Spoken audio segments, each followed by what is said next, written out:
Hello students, कैसे हैं आप सब।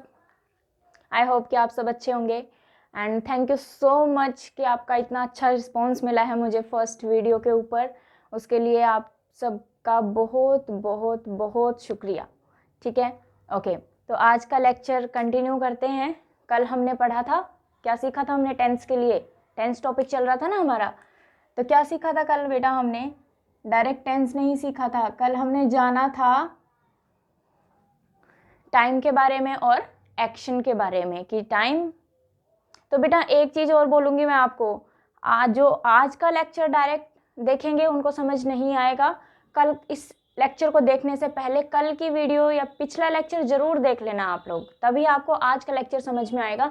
अदरवाइज़ आपको पता नहीं चलेगा कि चीज़ें कहाँ से आ रही हैं। ठीक है ना, तो पहला वीडियो जरूर देखें, देन आप इस लेक्चर को देखेंगे तो आपको बिल्कुल तरीके से समझ में आएगा कि एग्जैक्टली क्या पढ़ाने जा रही हैं मैम। ठीक है बेटा, ठीक है। तो आज का लेक्चर शुरू करते हैं। हम टाइम और एक्शन के बारे में हमने जान लिया था, ओके। तो अब बात करते हैं उनके बीच में रिलेशन की, कि रिलेशन क्या होता है टाइम और एक्शन के बीच में। Relation between time and action. Relation between time and action, okay. कि एक दूसरे से लिंक्ड कैसे हैं बेटा। अब मुझे एक बात बताइए आप, कि अगर मैं बोलूं कि कोई एक्शन हो रहा है, ठीक है, मैं बोल रही हूँ कि मान लो वो देखो वो खाना खा रहा है, देखो वो चल रहा है, देखो वो दौड़ रहा है ना, ऐसे बोलते हैं हम। दैट मीन्स कि कोई भी एक्शन अगर हो रहा है तो वो कुछ ना कुछ टाइम तो जरूर लेगा। मान लो वो 5 मिनट के लिए दौड़ा हो, ठीक है, उसने खाना खाया है, जितनी देर में उसने खाना खाया कुछ टाइम तो लिया होगा। ठीक है, तो बेटा यहाँ से ये बात निकल के आती है कि जो एक्शन है, कोई भी एक्शन कुछ ना कुछ टाइम जरूर लेता है। दैट मीन्स कि action is a time taking process, okay. यही इनके बीच में रिलेशन है कि जब भी कोई भी एक्शन परफॉर्म होगा तो वो कुछ ना कुछ टाइम जरूर लेगा। ठीक है, क्योंकि ऐसा नहीं हो सकता बेटा कि एक्शन हो गया और उसने कोई टाइम ही नहीं लिया। अगर हम टाइम को जीरो कर देंगे, ध्यान से सुनना, अगर हम टाइम को जीरो कर देंगे तो बेटा एक्शन होगा ही नहीं, एक्शन होगा ही नहीं। ठीक है, फॉर एग्जाम्पल अगर मैं बोलूं कि मैं खाना खा रही हूं, मैं खाना खा रही हूं, तो क्या आपको दिख रहा है मैं खाना खाते हुए? नहीं दिख रही ना। दैट मीन्स कि आपको पता ही नहीं लगा। जैसे फॉर एग्जाम्पल एक चीज से और समझिए आप लोग, जैसे कि मैं कह रही हूं कि मैं चल रही हूं, मैं चल रही हूं, मैं चल रही हूं, और मैं इधर पहुंच गई, ओके। आपने उधर जाते हुए देखा था, लेकिन मैं मिली कहाँ आपको? यहाँ पे। तो क्या आपने देखा कि मैं चल रही हूं? नहीं देखा ना। दैट मीन्स क्या कि एक्शन नहीं हुआ। दैट मीन्स कि आपने टाइम को जो है वो जीरो कर दिया, और टाइम जीरो हो गया तो एक्शन भी मान्य नहीं होगा।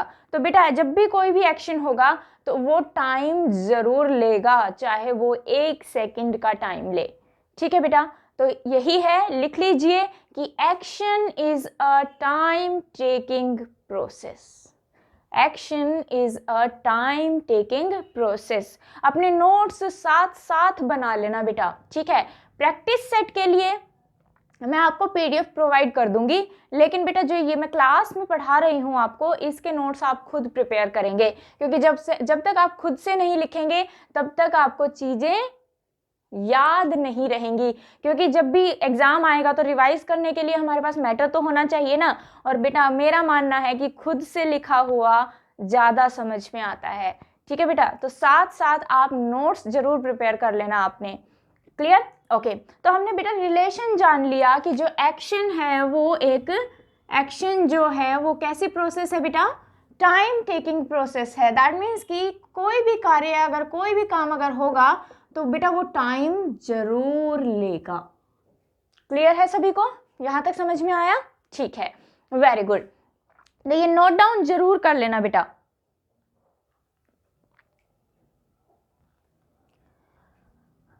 तो बेटा अब देखिए कि अब हमने रिलेशन भी जान लिया, टाइम को भी जान लिया, एक्शन को भी जान लिया।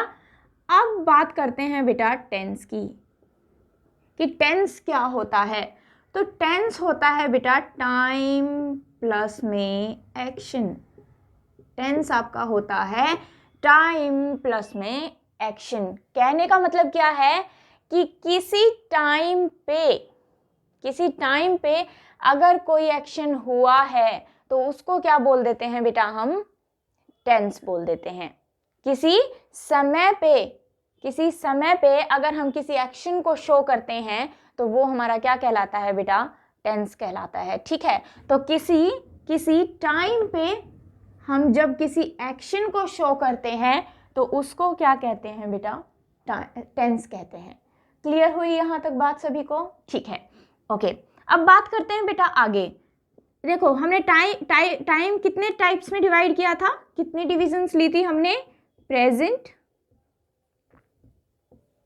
Past and future. Present, past and future. और एक्शन बेटा हमने कितने टाइप का पढ़ा था? एक पढ़ा था हमने कॉन्टिन्यूअस, एक पढ़ा था हमने परफेक्ट, और एक पढ़ा था हमने परफेक्ट कॉन्टिन्यूअस। परफेक्ट,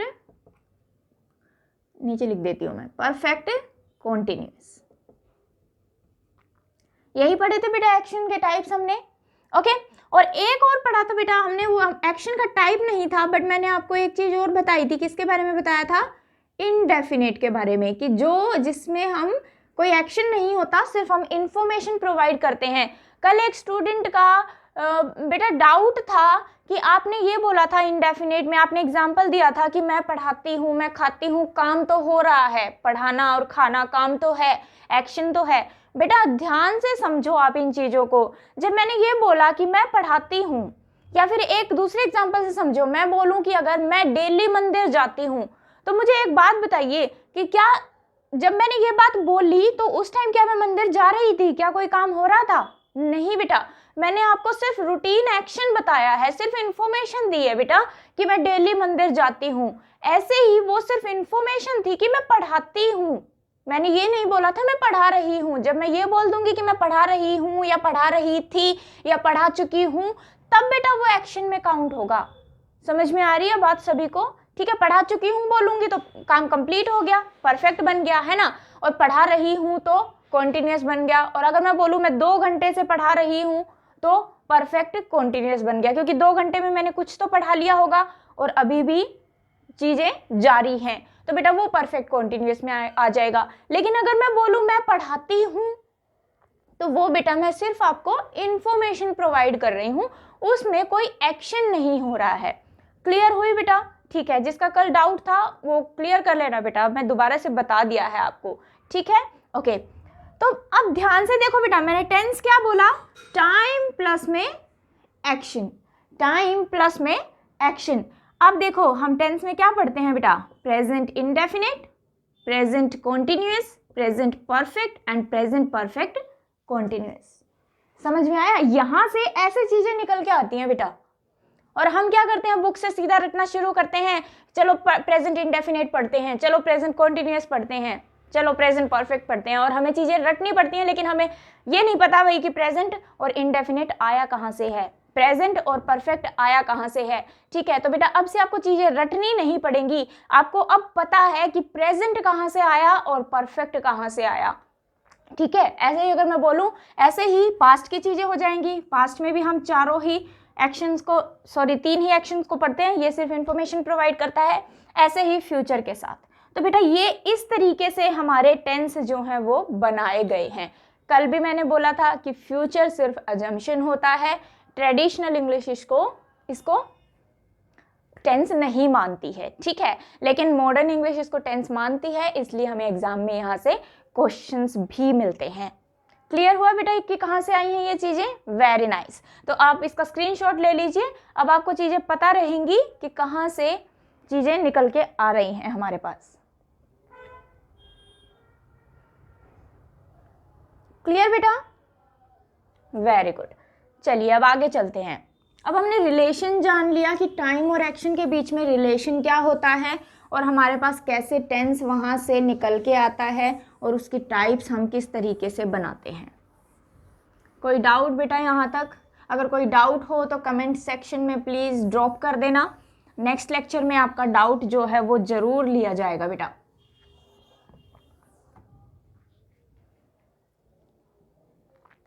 ठीक है, तो अब हमें टेंस पता लग गया। ठीक है, टेंस के टाइप्स भी यहाँ से निकाल लिए हमने कि टाइम और एक्शन से। अब बात करते हैं बेटा दोबारा से टाइम की। अब दोबारा से बात करते हैं हम लोग टाइम की। बेटा टाइम जो है आपका वो बेटा दो टाइप का और होता है। एक होता है आपका ड्यूरेशन ऑफ टाइम, जिसको आप या फिर बोल देते हो period of time, duration of time, या फिर आप बोल देते हैं पीरियड ऑफ टाइम। एंड एक होता है बेटा आपका पॉइंट ऑफ टाइम, ड्यूरेशन या फिर period of time, and second होता है आपका पॉइंट ऑफ टाइम। ठीक है, ओके। एग्जाम्पल से समझते हैं बेटा डायरेक्ट, क्योंकि मैं दोबारा से यहाँ आपको डेफिनेशन बताने लगूंगी तो समझ नहीं आएगा। मैं डायरेक्ट आपको एग्जाम्पल लिख रही हूँ, उससे आपको चीज़ें क्लियर हो जाएंगी कि ड्यूरेशन या पीरियड का मतलब क्या है और पॉइंट का मतलब क्या है। ओके, चलिए देखते हैं। अगर मैं बोलूँ she watched a reality show at 9 o'clock. She watched a reality show at 9 o'clock. ठीक है, अब मुझे बेटा एक चीज समझाने की कोशिश कीजिए कि अगर मैंने बोला है रियलिटी शो, अब हमने कहा कि उसने जो रियलिटी शो है वो कितने बजे देख लिया बेटा? 9 बजे देख लिया। अब मैंने आपको एग्जैक्ट टाइम दिया है कि 9 बजे उसने देख लिया। अब 9 बजे देख लिया, मुझे ये बताइए बेटा, अगर हम मान के चलें कि रियलिटी शो जो है वो कम से कम 1 घंटे का तो है ही, जो रियलिटी शो है वो कम से कम 1 घंटे का तो है ही, तो ड्यूरेशन कितनी बताई बेटा मैंने? कम से कम 1 घंटे का है। वो डिपेंड करता है कि कितने रियलिटी शो कितनी देर का चल रहा है किसी चैनल के ऊपर।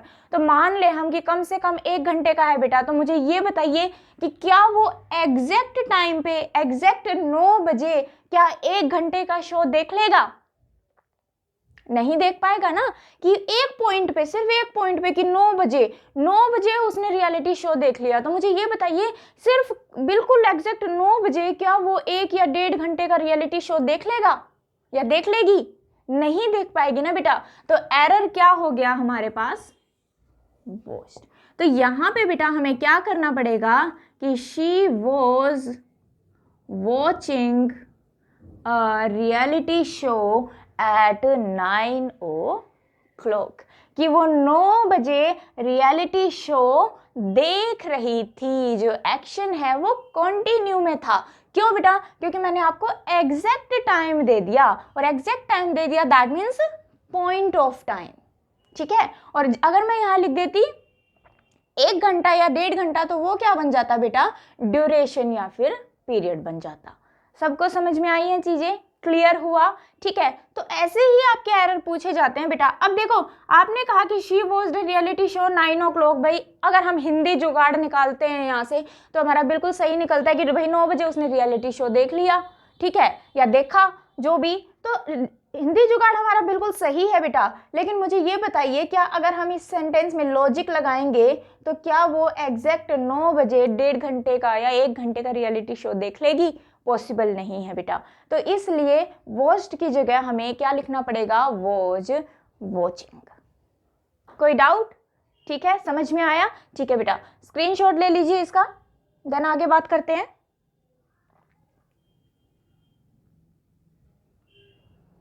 क्लियर सभी को? ठीक है, अब मैं एक सेंटेंस और लिख रही हूं, ध्यान से देखना। She watched a reality show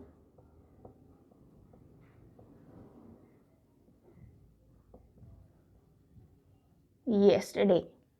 She watched a reality show yesterday. अब बताइए बेटा, अब कोई एरर है इस सेंटेंस के अंदर? अब कोई एरर है इस सेंटेंस के अंदर? she watched a reality show yesterday. अब हमने क्या किया बेटा? ड्यूरेशन दे दी कि कल का दिन, जो येस्टरडे था, कल का दिन था, उसमें उसने क्या देखा, रियलिटी शो देख लिया। अब बेटा यस 24 आवर्स हैं, उसने क्या पता किसी टाइम भी देख लिया हो रियलिटी शो, है ना, पूरे 24 आवर्स थे ना हमारे पास, 24 आवर्स की ड्यूरेशन थी। तो अब बेटा मैंने आपको पॉइंट ऑफ टाइम ना दे के क्या दे दिया, ड्यूरेशन दे दिया, और ड्यूरेशन दे दिया तो ये जो वर्स्ट है यहाँ पे ये बिल्कुल सही है, क्योंकि हम क्या कह रहे हैं कि कल उसने एक रियलिटी शो देखा, तो कल के दिन में उसने चाहे किसी टाइम देखा हो, है ना, तो वो रियलिटी शो देख लिया होगा उसने, और वॉच्ड यहाँ पे बिल्कुल करेक्ट है। अब हम वॉचिंग नहीं करेंगे, क्योंकि येस्टरडे मैंने ड्यूरेशन दे दी आपको, और ड्यूरेशन दैट मीन्स कि उसने किसी भी टाइम उसने टाइम निकाला हो 1-1.5 घंटे का, और उसने रियलिटी शो देख लिया होगा। तो अब बेटा यहाँ पे वॉचिंग नहीं करेंगे, क्लियर हुआ।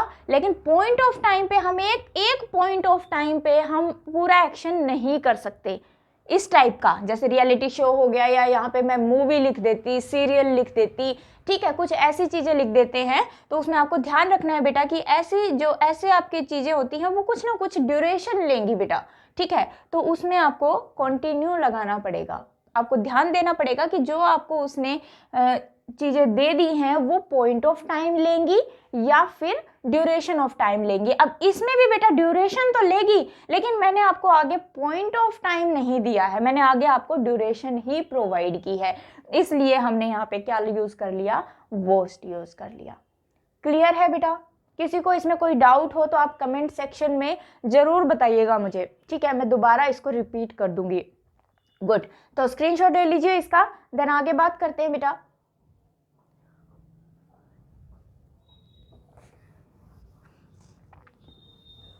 एक सेंटेंस और लिख रही हूं बेटा, उससे आपको और क्लियर हो जाएगा। फॉर एग्जाम्पल देखो मैं लिख रही हूं, I watched my friend at 10 o'clock, या फिर 9 ही लिख लो, आपको ज़्यादा सुटेबल रहेगा। I watched my friend at 9 o'clock, कि मैंने अपने फ्रेंड को कितने बजे देखा भाई, 9 बजे देखा। अब फ्रेंड को देख लिया, मेरे सामने खड़ा है, मैंने फ्रेंड को देख लिया। अब ये बताओ क्या कोई ड्यूरेशन लेगा ये, दैट मीन्स मैंने पॉइंट ऑफ टाइम में उसको देख लिया, हाँ भाई मेरे पास खड़ा है, मैंने मेरे फ्रेंड को देखा। समझ में आ रही हैं चीजें? तो बेटा अब यहाँ पे ये नहीं करेंगे कि I was watching my friend at 9 o'clock, कि मैं उसे 9 बजे देख रही हूँ, चीजें गलत हो जाएंगी। समझ में आया? तो बेटा हमें ये चीज ध्यान देनी है कि जो भी हमें सिचुएशन गिवन है वो ड्यूरेशन लेगी या पॉइंट लेगी। अगर वो पॉइंट लेगी तो ठीक है, और अगर ड्यूरेशन लेगी तो उसको हम किस में कर देंगे बेटा, कंटिन्यू में कर देंगे। वो डिपेंड करता है बेटा आपसे सेंटेंस पास्ट में पूछा गया है, प्रेजेंट में पूछा गया है, या फ्यूचर में पूछा गया है। क्लियर? तो मैंने यहाँ पे पास्ट की बात कर रही हूँ, इसलिए हम पास्ट की बात कर रहे थे। अभी मैंने टेंस के टाइप्स पढ़ाने शुरू नहीं किए हैं। क्लियर है? कभी ये सोचो कि मैम ने डायरेक्ट पास्ट शुरू कर दिया, मैंने डायरेक्ट पास्ट नहीं शुरू किया बेटा, मैं आपको टाइम के बारे में बता रही हूँ, और ये मैंने सिर्फ एग्जाम्पल लिया है। क्लियर है सभी को? Very good. कंप्लीट का स्क्रीनशॉट ले लीजिए बेटा, और अपने नोट्स जरूर प्रिपेयर करना साथ साथ। डन? Very nice. तो मैं रब करती हूँ इसको, देन आगे बात करते हैं।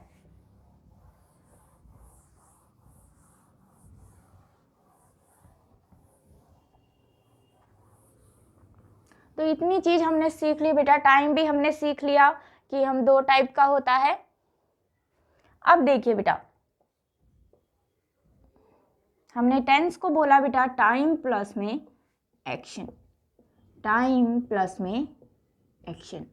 अब ध्यान देना कि जो टाइम है वो भी वर्ब ही शो करेगी, और जो एक्शन है वो भी एक वर्ब ही शो करेगी।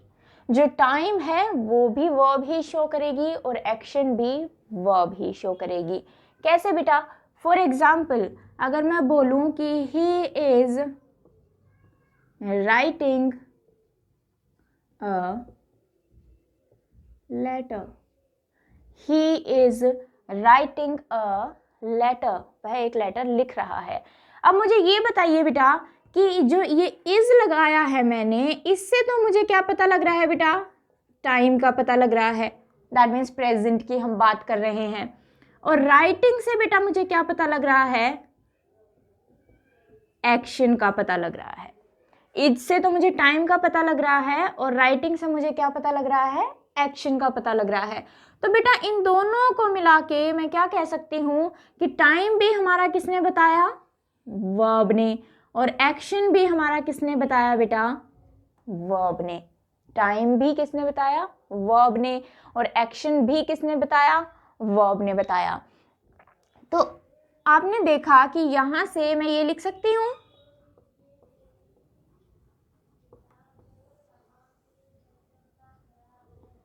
Tense equal to verb. लिख लेना अपनी कॉपी में कि टेंस ही, वर्ब ही टेंस होता है, वर्ब ही टेंस होता है। नोट डाउन कीजिए बेटा, वर्ब ही टेंस होता है, वर्ब ही टेंस होता है। ठीक है बेटा, तो आपको कोई भी टेंस आपको शो करना हो तो आपको वर्ब की ही रिक्वायरमेंट पड़ेगी। टाइम शो करना है तब भी और एक्शन शो करना है तब भी। क्लियर है यहाँ तक चीजें, समझ में आई? Very nice. तो बेटा टेंस होता है आपका टाइम प्लस में एक्शन और दोनों ही वर्ब दिखाता है, इसलिए हम टेंस को किसके इक्वल रख देते हैं, वर्ब के इक्वल रख देते हैं कि हमारी जो वर्ब होती है वही टेंस होती है, वर्ब ही टेंस होती है, वर्ब ही टेंस होती है। क्लियर सभी को, यहाँ तक समझ में आया सभी को? ठीक है, अब लिखिए बेटा, नेक्स्ट हेडिंग डालिए, how to use verb, how to use verb, how to use verb to represent tense, to represent tense, how to use a verb to represent tense। Tense को रिप्रेजेंट करने के लिए हम वर्ब्स किस तरीके से use करेंगे। ठीक है बेटा, आइए, तो इसके लिए बेटा हमें जानना पड़ेगा वर्ब को। वर्ब अपने आप में बहुत बड़ा टॉपिक है बेटा, अभी जितना रिलेटेड है उतनी ही बात बताऊंगी मैं आपको। ठीक है, तो बेटा वर्ब को अगर हम देखें बेटा, बेसिकली हम 2 टाइप्स में डिवाइड कर देते हैं वर्ब को। एक होती है बेटा हमारी हेल्पिंग वर्ब और एक होती है बेटा हमारी मेन वर्ब। एक होती है बेटा हेल्पिंग वर्ब और एक होती है मेन वर्ब। तो बेटा ये दोनों ही मिलके हमें क्या शो करती हैं, ये दोनों ही मिलके हमें क्या शो करती हैं बेटा, टेंस शो करती हैं। ठीक है, क्योंकि हेल्पिंग वर्ब से हमें टाइम का पता लगता है और मेन वर्ब से हमें एक्शन का पता लगता है। तो बेटा इन दोनों को मिला के हम उसको क्या बोल सकते हैं, वर्ब कंपाउंड। जब 2 या 2 से ज़्यादा चीज़ों को हम जोड़ते हैं तो उसको क्या बोल देते हैं, कंपाउंड बोल देते हैं ना। नाउन भी पढ़ते हैं हम, कंपाउंड नाउन, तो उसमें क्या करते हैं हम 2 या 2 से ज़्यादा वर्ड्स को जोड़ के बनाते हैं। ऐसे ही जब हमने हेल्पिंग वर्ब और मेन वर्ब को एक ही सेंटेंस में यूज किया है तो इन दोनों को मिला के बेटा उसको हम क्या बोल देते हैं, वर्ब कंपाउंड बोल देते हैं। यहां तक क्लियर है चीजें सभी को? Very nice. अब बेटा हम जानते हैं सबसे पहले वर्ब की फॉर्म्स को, वर्ब की फॉर्म्स को जानेंगे बेटा सबसे पहले, forms of verb, forms of verb जानेंगे बेटा। ठीक है, क्लियर है?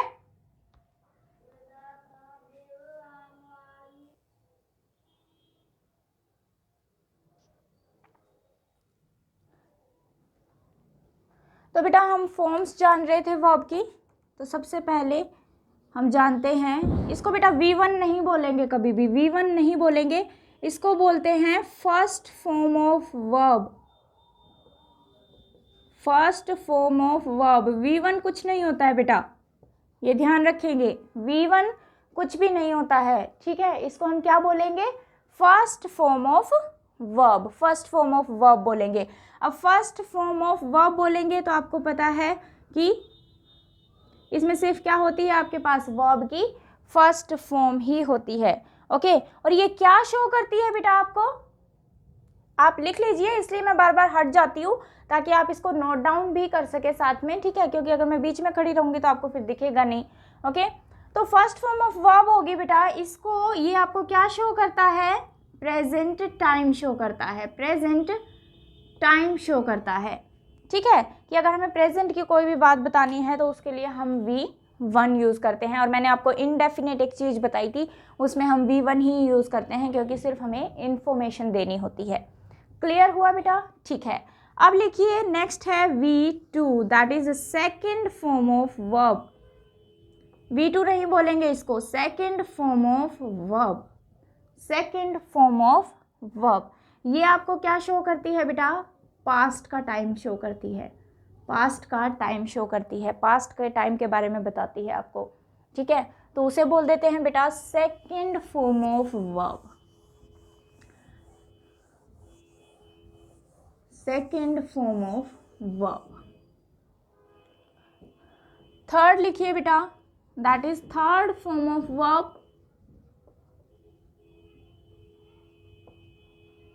थर्ड फॉर्म ऑफ वर्ब जिसे आप क्या बोल देते हैं, परफेक्ट प्रोसेस, परफेक्ट प्रोसेस या फिर परफेक्ट टाइम आपको शो करती है, ठीक है, तो इसका नाम हो जाता है बेटा परफेक्ट प्रोसेस। अब V4 और V5 कुछ नहीं होता है बेटा, सिर्फ 3 ही फॉर्म्स होती हैं वर्ब की, वर्ब की सिर्फ और सिर्फ 3 ही फॉर्म्स होती हैं, first form of verb, second form of verb and third form of verb.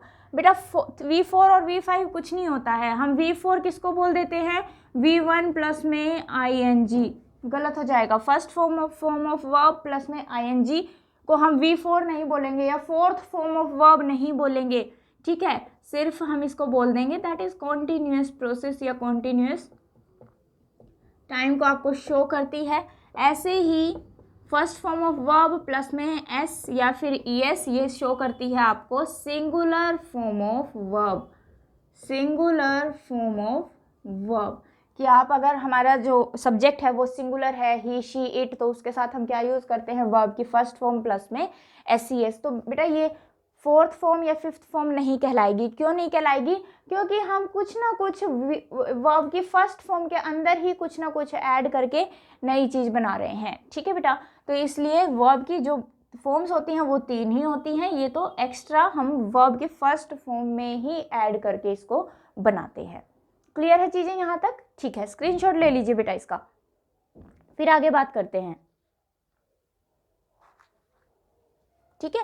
और यहाँ पे बेटा अगर आप टाइम की जगह फॉर्म लिख लेंगे तो फॉर्म भी लिख सकते हैं आप, क्योंकि बेटा ये इसमें आपका टाइम और एक्शन दोनों आ जाता है। ऐसे ही इसको भी हम फॉर्म बोल सकते हैं, इसको भी फॉर्म बोल सकते हैं, ठीक है। क्लियर है सभी को? ठीक है, वेरी नाइस। रब करूं? ओके। तो अब बेटा मैं आपको सेंटेंस लिख रही हूं और आपको मुझे टेंस बना के बताना है कि आप कैसे बनाएंगे। उससे पहले एक चीज और जान लेते हैं बेटा, या फिर चलिए आप इतना बताया है मैंने, इससे आप बता ही देंगे कि एग्जैक्ट क्या बन रहा है। They went there, they went there, ठीक है। अब मुझे ये बताइए बेटा यहाँ पे कौन सी फॉर्म आ रही है, वर्ब की सेकंड फॉर्म, और वर्ब की सेकंड फॉर्म आ रही है, दैट मीन्स कि हम किसकी बात कर रहे हैं बेटा, पास्ट की बात कर रहे हैं। और दे वेंट देयर, वे वहां गए, तो सिर्फ हमें इंफॉर्मेशन मिल रही है, और इंफॉर्मेशन मिल रही है तो बेटा ये क्या बन जाएगा, पास्ट इंडेफिनिट। रटनी नहीं है चीजें आपको, आप सेंटेंस को देखिए, सेंटेंस को देखते ही आप बता सकते हैं कि कौन सा टेंस यहाँ पे बनेगा, सेंटेंस में कौन सा टेंस यूज हो रहा है, ठीक है। क्लियर हुई चीज? ओके, एक और सेंटेंस लिख रही हूं मैं, आपको बताना मुझे, अगर मैं बोलूं दे आर गोइंग